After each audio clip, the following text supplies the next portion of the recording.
দেবিদ্বার পৌর এলাকার বারারায় গত রাতে দুর্ধর্ষ ডাকাতি হয়েছে প্রবাসীর বাড়িতে। আমরা এই মুহূর্তে রয়েছি সেই বাড়িতে। একটু যদি দেখাই যে ডাকাতির চিত্রটা, একটি ভয়াবহ একটি দুর্ধর্ষ ডাকাতি। এখানে যে কেসি গেট ছিল, এখানে এই কেসি গেটের লক যেগুলো ভেঙে পড়ে তারপর দরজা ভাঙচুর করে অনেক লোহা কাঠের দরজা সেটা ভেঙে আপনি যদি দেখাই একটু ভেঙে তারপর ঘরের ভিতরে কোনো কিছুই রাখেনি, সিসি ক্যামেরাও ছিল।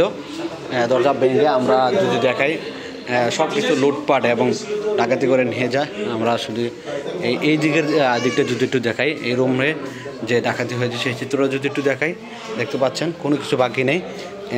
অত্যাধুনিক লকগুলা দরজার এগুলোকেও ভেঙে ডাকাতিটা করা হয়। দেখতে পাচ্ছেন সব কিছু এলোমেলো। এই বাড়িটি সম্পূর্ণ সিকিউরিটি দেওয়া ছিল, প্রতিটা রুমে এবং পার্শ্ববর্তী সবগুলোতে সিসি ক্যামেরা ছিল। আমরা সিসি ক্যামেরা যে এগুলো ডাকাতরা নিয়ে গেছে, 4টি মোবাইল, নগদ অর্থ, স্বর্ণসহ সেই ডাকাতির ঘটনা ঘটেছে। আমরা পাশের রুমের চিত্রটা যদি একটু দেখাই, এই রুমের দরজাটিও ভাঙচুর করে, প্রতিটা দরজা ভাঙচুর করে ডাকাতির ঘটনাটা ঘটায়। আর আপনার বাড়ির মালিক না, একটু কথা বলবো? একটু বলেন না কালকে ঘটনাটা কীভাবে ঘটছে একটু বলেন।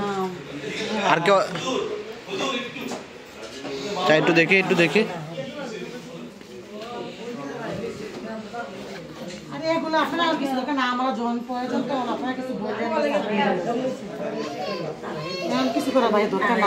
আমি কি আবার পরে আসবো নাকি?